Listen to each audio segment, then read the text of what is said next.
காமில் முஹம்மத் முஷாஹிதா அவர்களுடைய மகள் ஹம்னாவும், ரியாஸ் முஹம்மத் சமீரா அவர்களுடைய மகள் சாரா சஃப்ரீனும் இணைந்து பைத்துல் முகத்தஸ் ப்ராஜெக்ட் பண்ணியிருக்காங்க. அதை பற்றி இங்கிலீஷ்லேயும் தமிழ்லேயும் எக்ஸ்பிளைன் பண்ணுவாங்க.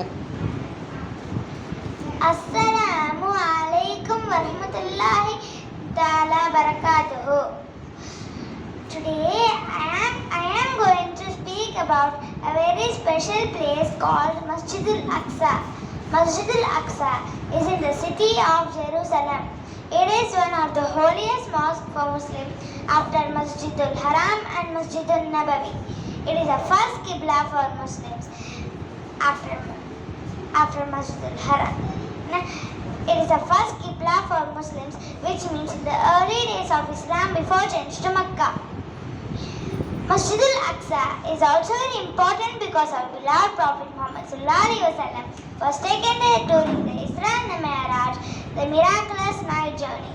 From there, he ascended to heavens. Every Muslim praying for this masjid. We also pray for the peace and the protection of this masjid and Palestine people. Thank you. Assalamu alaikum warahmatullahi ta'ala barakatuhu.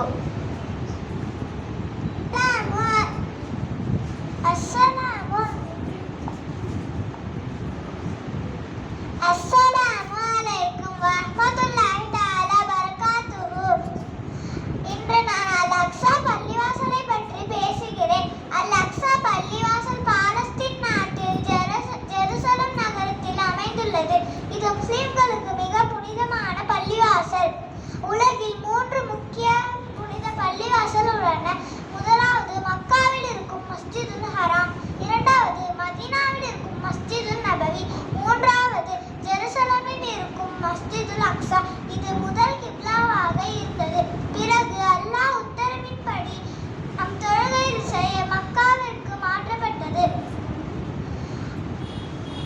நம் அன்பு நபி முஹம்மது ஸல்லல்லாஹு அலைஹி வஸல்லம் அவர்கள் இஸ்ரா மற்றும் மிஅராஜ் இரவில் மக்காவில் இருந்து ஜெருசலமில் உள்ள அல்-அக்ஸா பள்ளிவாசலுக்கு கொண்டு செல்லப்பட்டார்கள்.